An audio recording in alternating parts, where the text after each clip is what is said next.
Can I just say I see you all in a completely different light after last night? That was so much fun. That kind of had everything. Cross-dressing women, you know, it was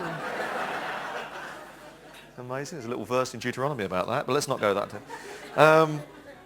way. Bearded ladies and musical pigeons. It had. Oh, there we go. I've been working on that all night, so there we go. Good. No, that was great fun. I really enjoyed that. Oh, pigeon on the wing. Oh, pigeons on the wing. We had two of you, didn't we?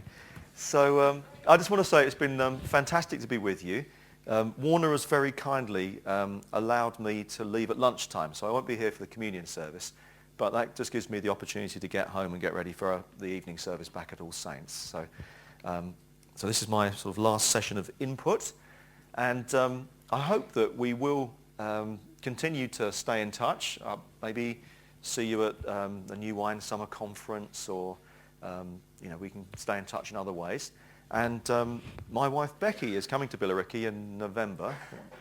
Julie and Moira have details, but she's coming to the women's celebration that started in Billericay recently. So she's looking forward to that now, because she's still fairly new to speaking, and it's much easier for her when she knows a few friendly faces.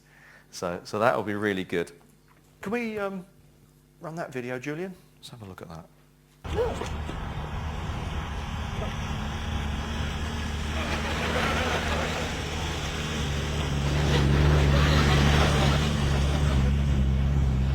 He's burning a bit rich, okay?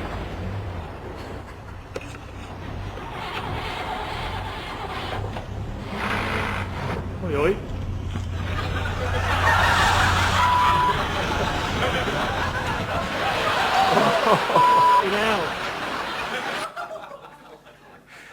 Oh dear, that's an expensive mistake, isn't it? There, I think that's really funny, that video. So. Was that New Wine 2003? It might have been, yeah.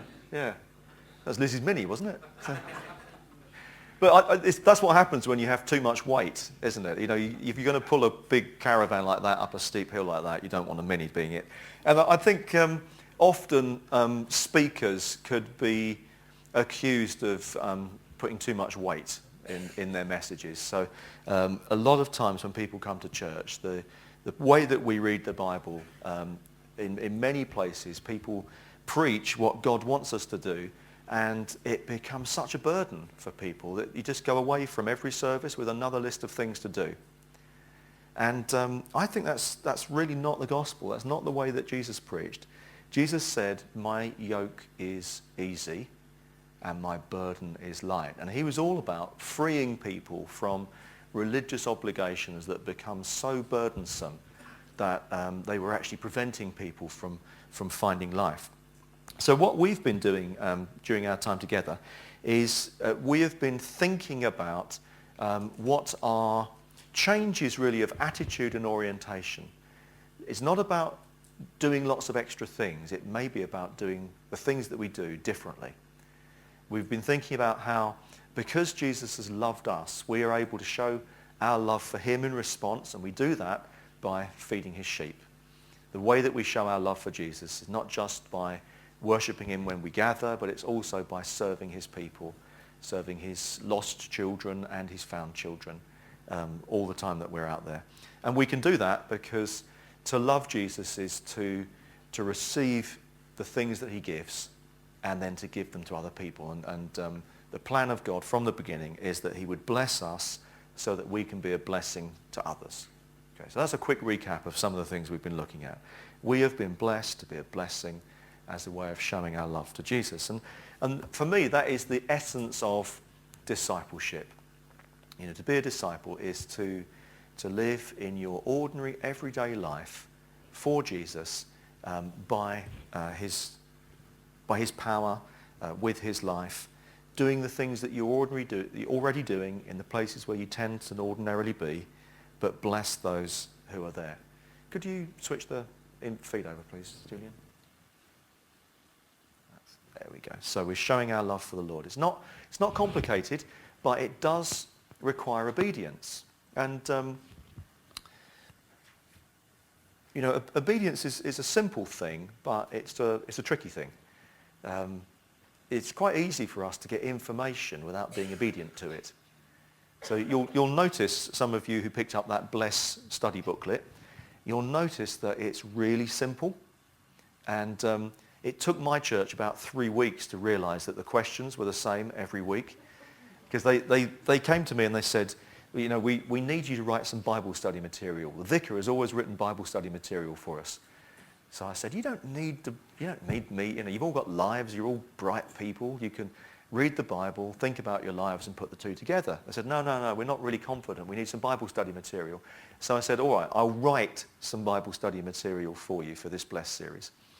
As I say, it took them 3 weeks to realize the same questions were there in every single study. And the questions are, what does this tell us about God? What does this tell us about ourselves? Is there a command or principle to follow? And what would that look like if I put it into practice? And I did it like that because actually you can grow incredibly quickly as a Christian without any advanced knowledge. You just need an open heart that hears what God says and tries to be obedient to it.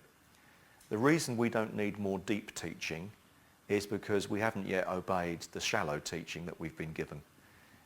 We've got to obey the simple things. You remember Jesus says that if you are faithful in the little things, then you'll be given the bigger ones. So often our problem is not a lack of information, it's a lack of obedience. We just find it difficult to put it into practice.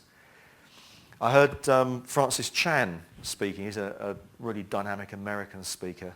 And he was saying that, that God probably thinks of us as being like he thinks of his teenage daughter. So he sort of said, imagine I came to my teenage daughter and said, I really want you to tidy your room. And he left that sort of instruction with her. And then when he came back later, he said to her, now, have you tidied your room? And she said, Dad, I remember you said you wanted me to tidy your room. I've memorized that. Actually, I had some friends over and we studied what that might mean. We talked about what it would look like if the room was tidied. And actually, I've learnt how to say, you must tidy your room in Greek. It's really impressive. I know it in the original language. And he was saying he'd be tearing his hair out because what he wants her to do was tidy her room. And a lot of Bible studies become a little bit like that, don't they? We get around and we discuss what it might mean to tidy our room and what it might mean in the original language that the room be tidied. And is it interesting that the word for tidy is also the word for neatness? We get really into that. And what would it look like if the room was tidied here in Billericay? We have those sorts of conversations, but actually God probably is looking at us going, just tidy your room. And it's the simple things done in the strength and power of God that makes the difference. So Christianity, I think, is simple in nature, supernatural in application. But it does come down to obedience. Dietrich Bonhoeffer was a great man of God. And he wrote a book on discipleship. And this is one of the quotes. Discipleship is not an offer man makes to Christ. It's not us coming to Jesus and saying, Lord, I'll follow you. I'll give you Sunday and a couple of days in the week and the occasional thought in the morning. That's not discipleship. Discipleship is God's call to us. It's when Jesus says, follow me. At the end of that passage we started with, where Jesus is saying, do you love me? If you do, feed my sheep. He then tells Peter what it looks like for him to lay down his life, and then he says, follow me. Peter turns around and says, well, what about John? What about, And Jesus says, no, it's not about comparisons. It's not about other people. It's about you. Christianity is a personal challenge to each and every one of us. Jesus' call to discipleship is a call to you, for you to follow him, whatever that means. And that you need to know that, because as you go on in the Christian life, you will probably from time to time experience the disappointment of friends who used to follow Jesus with you not following Jesus anymore. But don't compare yourself to others. It's about his call on your life. It's your personal response to him. So it's clear that Jesus wants disciples or followers, but he doesn't go about it the way that we would expect. Jesus is very challenging. So another thing from Dietrich Bonhoeffer that he wrote is, when Christ bids a man come, he bids him come and die. Jesus said, take up your cross and follow me. So it's a big, big commitment. But I noticed recently reading a passage that Jesus seems to try and actually put people off following him. And it doesn't really make sense. So I'm going to read you that passage, and it's from Luke chapter 14. And I will read probably some of the craziest words that Jesus ever said. So it's Luke 14 and page 25. If you haven't got a Bible, sit next to a Christian. They'll probably have one. And I'm on page 923. Which, unless you have my Bible, is no help to you at all. But that's actually what the page number is here. But Luke 14. Large crowds were travelling with Jesus, and turning to them, he said, if anyone comes to me and does not hate his father and mother, his wife and children, his brothers and sisters, yes, even his own life, he cannot be my disciple. And anyone who does not carry his cross and follow me cannot be my disciple. Suppose one of you wants to build a tower. Will he not first sit down and estimate the cost to see if he has enough money to complete it? For if he lays the foundation and is not able to finish it, he will have to sell a lot of calendars to make up the... No, oh, sorry. You may have a different translation from me, I'm not sure. So, okay, where was I? I don't know, I'm completely lost now. Right. If he lays the foundation and is not able to finish it, everyone who sees it will ridicule him, saying, this fellow began to build and was not able to finish. Or suppose a king is about to go to war against another king, will he not first sit down and consider whether he is able, with 10,000 men, to oppose the one coming against him with 20,000? If he's not able, he will send a delegation, while the other is still a long way off, and will ask for terms of peace. In the same way, any of you who does not give up everything he has cannot be my disciple. Salt is good, but if it loses its saltiness, how can it be made salty again? It is fit neither for the soil nor for the manure pile. It is thrown out. He who has ears to hear, let him hear.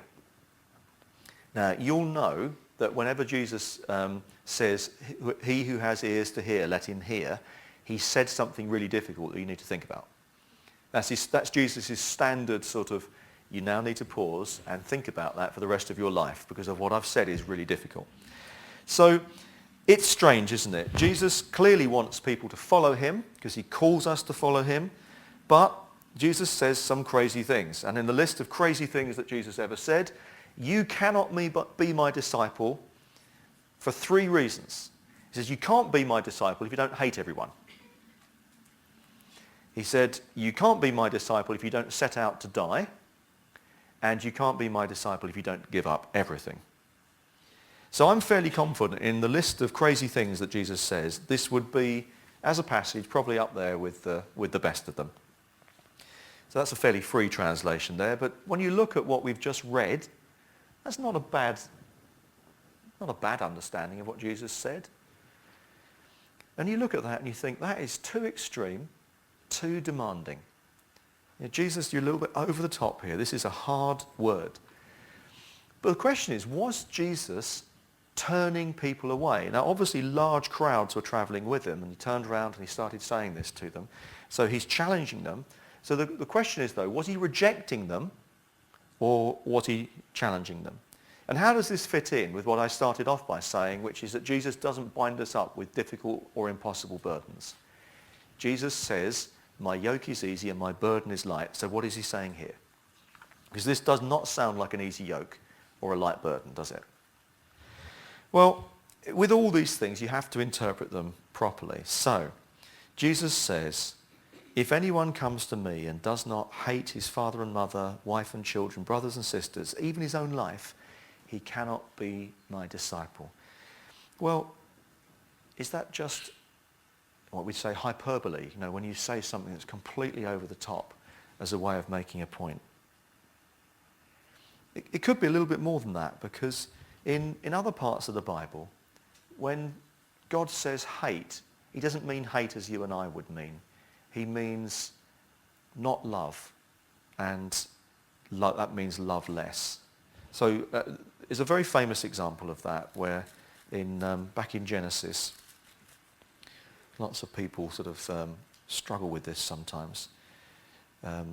Jacob's children, it's this word, it's the same word. It says, Leah became pregnant and gave birth to a son. And then she says, surely my husband will love me now. She conceived again, and when she gave birth to a son, she said, because the Lord heard that I am not loved, he gave me this one too. A little bit later it says, a little bit before that, it says, Jacob I have loved, but Esau I have hated. Now God doesn't hate people. The words actually that are being used there are the words for not loved, which is the word for love less.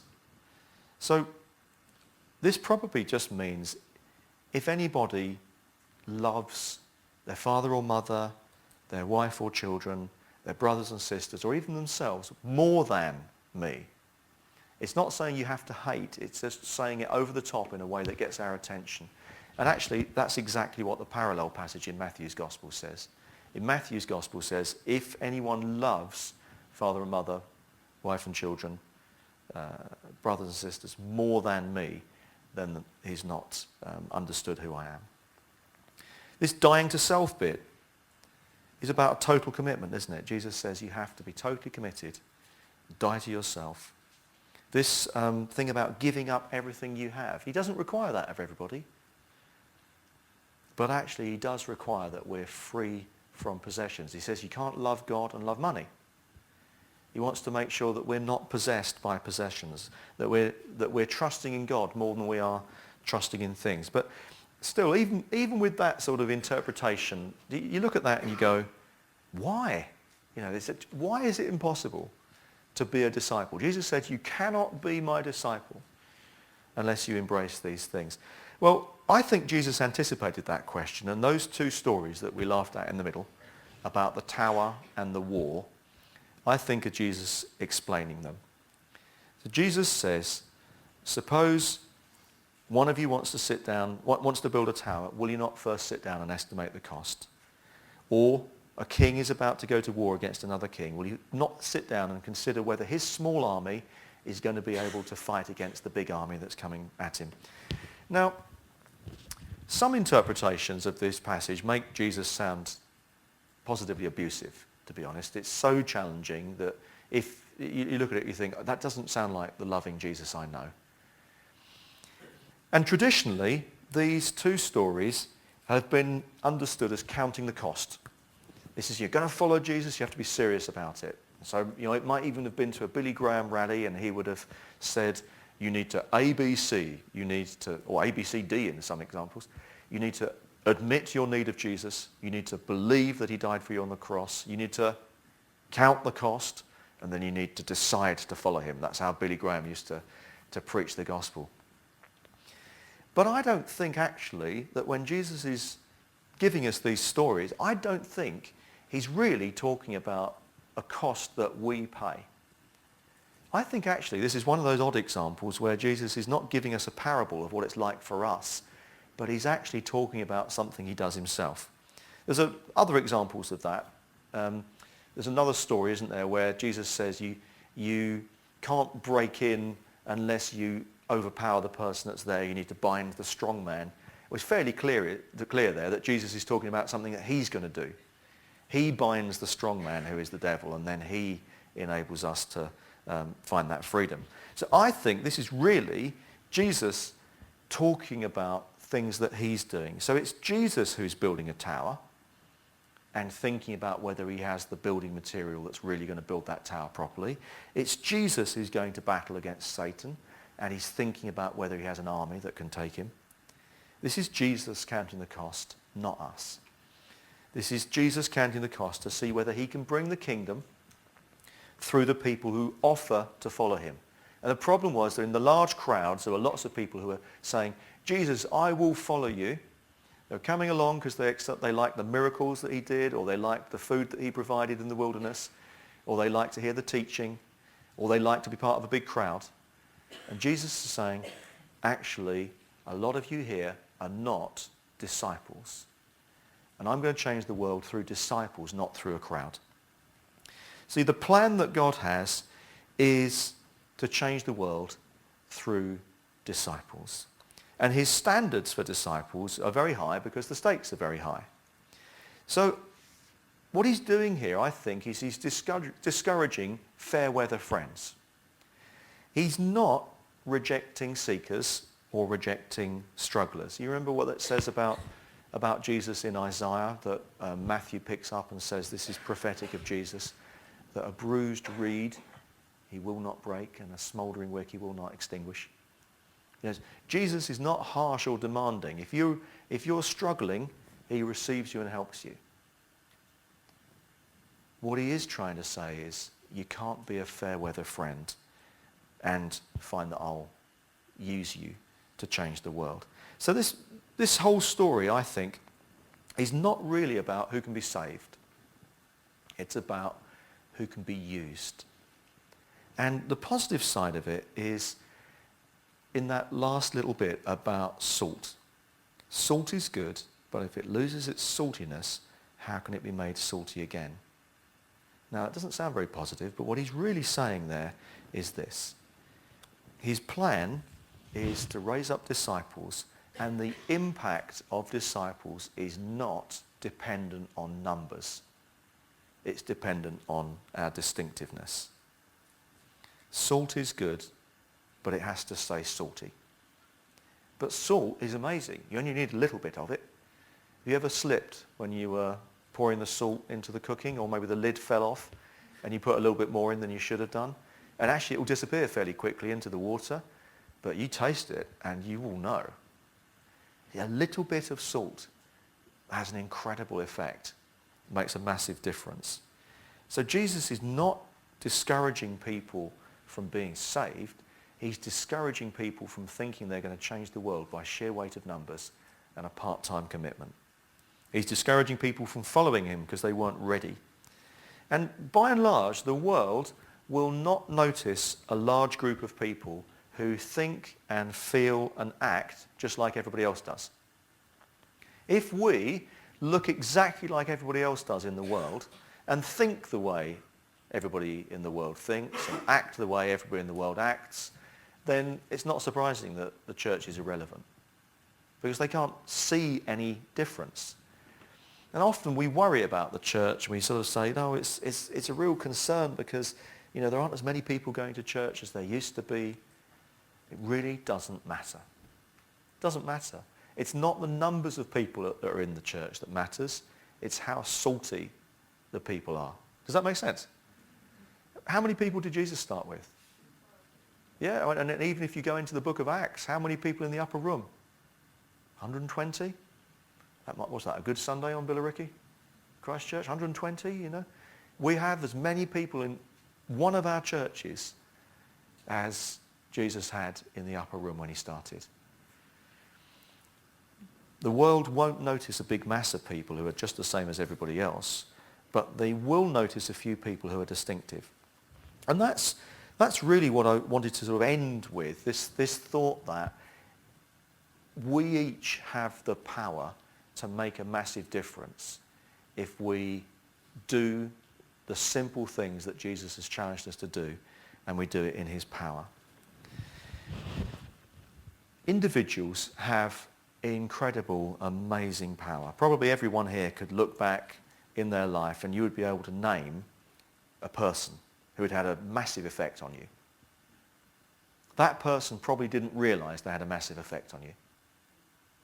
Some of those people who had a massive effect on you also had a massive effect on many, many other people as well. And we need to think more about that as we think about the church's role in the world. Sometimes there are two models. There's the way of the world is the political model, and the way of God is the prophetic model.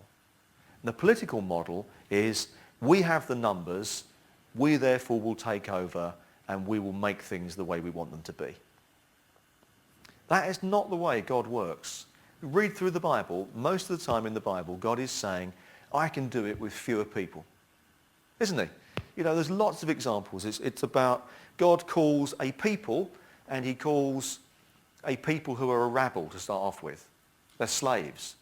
And he has to call them out of Egypt. God then decides that the people who really matter are the ones who really obey him. So he has a remnant. Then he has to raise up judges, and not all the people turn back to God, but sometimes they do turn back to God, and even then God says, well, there's too many of you, I'm going to whittle it down more. So he says, I'm going to destroy this giant with a shepherd boy. I'm going to take Gideon, and I'm going to make him send most of the army away. I'm going to take David, and I'm going to say to David, don't count the men. It's not about numbers. It's about the presence of God. See, God always does things in the small. So the people in the Bible that are the real heroes are the prophets, those prophetic people. It doesn't matter there's only one prophet, provided that one prophet is saying the things that God's saying. All that matters really is whether you're on God's side and whether you're his. And that means for you and me in our homes, in our streets, in our workplaces, in the clubs and the institutions, you know, all those different circles that I asked you to think about in the first talk yesterday morning. It doesn't matter if you're the only one there. God had one Nathan, and he had one Jeremiah, and one Daniel, and one Joseph, and one Elijah, and one John the Baptist. And he's quite happy working with ones. And you don't have to be a giant of faith like those. Those are people who change nations. You might just be called to change the Rotary Club, or the Cub Pack, or the class where you teach, or the street where you live, or the school gate where you pick the kids up. That's maybe where you're called to have your influence. That you there in that place are the one person who really knows what God wants and does simple things in his power, trusting that God will make a massive difference with them. And that's the way Christianity works. Christianity is a bit like a virus. It spreads. It multiplies. That's how it's been from the beginning. It spread really quickly from an upper room in Jerusalem, basically the back end of the world with people who spoke funny. And then it spread over the whole world and has transformed the world. So there are more people following Jesus today than there have ever been. More people following Jesus than any other philosophy or religion in the world. And you're kind of moving towards the end of your parish weekend. You have your workshops in a minute, and the Wine Society are going to try and work out what they're going to do. They have some interesting reflections. The footballers are going to be practicing skills to show off. But hopefully, in the middle of whatever you're doing, what you'll do is be asking yourself a couple of questions as you share time together. And those questions will be really around how do we put this in practice and take it home. And then this afternoon, I did say to Warner, actually, it's really good if I'm not here for your last session, because it makes you as a church start to think about going home, taking it back, doing something in response to whatever God might have said. Well, those two questions really are, what would my life look like if I made some changes in the light of what we've heard and tried to love people to show my love for God, and didn't think that had to be in dramatic ways but in simple ways? What would my life look like? What would our church look like as well? What would our church look like if we put this into practice, or put it more into practice? Because I think you're already doing many of these things. One of my favourite lines about the church is that good churches have stained glass because of the beauty of God, and stained carpets because of the constant traffic of needy people. That's a great church. A great church has stained glass and stained carpets. So what would it look like if I put it into practice in my life, and if we put it to practice in our church? Now, we've got a little bit of time, and I'm going to suggest that we do something a little different. We're going to have some time for prayer this morning, and we're going to have a cascade of blessing. Right? Because the whole theme that we've been thinking about is that we love others because he first loved us. We bless others with the blessing that we've received. So what we're going to do in our time of prayer is that we're going to ask God to bless us so that in the days and the weeks and the months and the years to come, we can increasingly go out and be a blessing to other people as well. But the way that God blesses us most often is through each other, isn't it? So I'm going to suggest we have a time of prayer. We're going to pray that God would bless us. And then I'm going to go around and I'm going to pray for a few people like Warner and maybe one or two of the ministry team. And I'm going to pray that if you feel that you've received blessing from God, or I've been able to pray with you, then you go and pray for somebody else. And then all you need to do is just go to somebody, put your hand on their shoulder and ask God to bless them with his love, his spirit and his power, his closeness. You can do it silently if you want to. Don't do it to Mrs. Beamish. She might take your teeth out. But just gently bless somebody. And then that person, if you really feel you've been blessed, look for somebody else that's still waiting to be blessed and go and bless them. It'd be glorious chaos. You'll have to move around. We've got nice chairs and lots of space. But I just hope and pray that in about 15 minutes, we will have a lovely cascade of blessing where everybody will have been blessed and everybody will have had the chance to bless somebody else. Does that sound okay? Great. Well, let's stand up. Remember, close your eyes so you're not distracted by my ugliness. Open your hands if you're going to receive a gift. Surrender to God. And just to be honest, if you are receiving good things from God, that's what he wants you to do this morning. So you don't have to rush off. Don't immediately turn off and start praying for other people. But this is going to be just really simple. We're going to pray for God's blessing. And we're going to bless each other. And it's going to cascade through the room. So Lord, we thank you that you first loved us. You love us today. You'll love us tomorrow. Your love will only ever increase. And we pray, Lord, that you would bless us so that in time to come we can be a blessing to others. Come into this place by your Spirit. Come, Lord Jesus.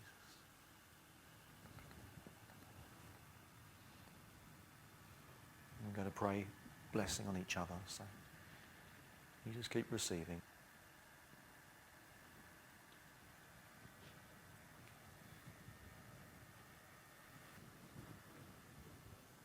Now, as the Lord's perhaps met with you, if somebody's prayed with you, then you're welcome if you want to. If you're still receiving, you can stay receiving, but you're welcome also to turn and to bless somebody else. And then we just keep doing that and we'll let it cascade until everybody gets prayed for.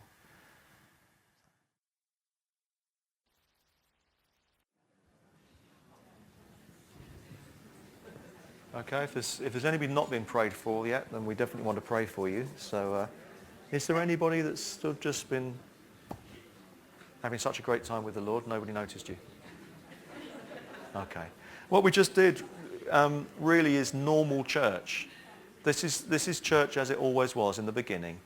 That and you remember in Hebrews it says that when we meet together, we should spur one another on to love and good deeds. And that's what the church does. We meet together, we bless each other, we encourage each other so that we can then go out and love the world. So this is it. This is the normal Christian life. So I hope you can put some of this to practice in Christ Church as well and in your other churches as you go back. So we can keep praying as long as you want, but it is also coffee time and you have to get your keys back in 15 minutes. And I get brownie points from Margaret for saying that. So.